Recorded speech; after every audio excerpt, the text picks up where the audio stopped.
Hello hi friends, welcome back to my YouTube channel. আজকে একটা recipe নিয়ে এলাম, গঙ্গার মাছ। এগুলো গঙ্গার চাঁদা বলে। মাছটাকে আমি ধুয়ে নিয়েছি। এবার আমি এতে নুন হলুদ মাখিয়ে নেব। আপনারা এই মাছটাকে কী নামে চেনেন আমাকে একটু কমেন্টে জানাবেন। আমি তো চাঁদা নামেই জানি মাছটা। বন্ধুরা, নুন হলুদ মাখিয়ে নিলাম আমি এতে। রেখে দেবো, নুন হলুদটা মাখিয়ে পরে ভাজবো।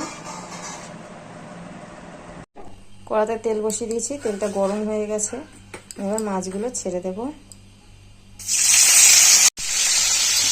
দেখো, মাছগুলো আমি ভাজা বসিয়ে দিয়েছি, ছেড়ে দিয়েছি, মাছগুলো ভাজা হচ্ছে। বন্ধুরা, মাছগুলোকে আমি ভেজে নিয়েছি, সব কটা মাছ ভেজে নিয়েছি এভাবে।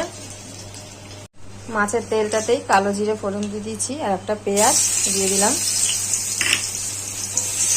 পেঁয়াজটাকে ভেজে নেব।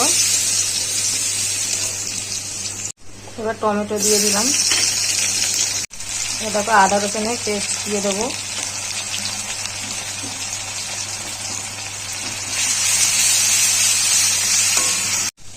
এবার আমি মশলাতে হলুদ গুঁড়ো, জিরের গুঁড়ো, লঙ্কার গুঁড়ো, নুন দিয়ে মশলাটা এবার কষিয়ে নেব।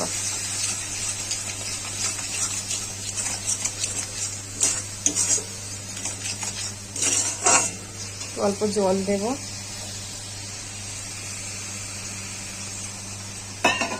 দিয়ে মশলাটাকে কষিয়ে নেব।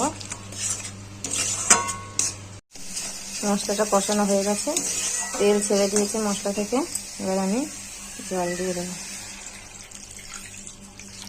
এবার মাছগুলো আমি দিয়ে দেবো।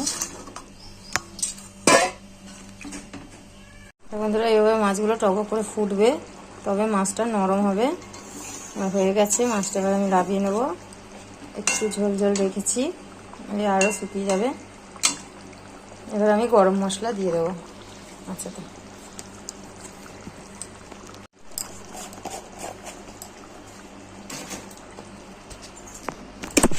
আমি একটা বাটিতে ঢেলে নিয়েছি মাছটা। ভালো লাগলে চ্যানেলটাকে আমার লাইক কমেন্ট শেয়ার করবেন, সাবস্ক্রাইব করে দেবেন। নতুন থাকলে আমার চ্যানেলে সাবস্ক্রাইব করে আমার পাশে থাকবেন।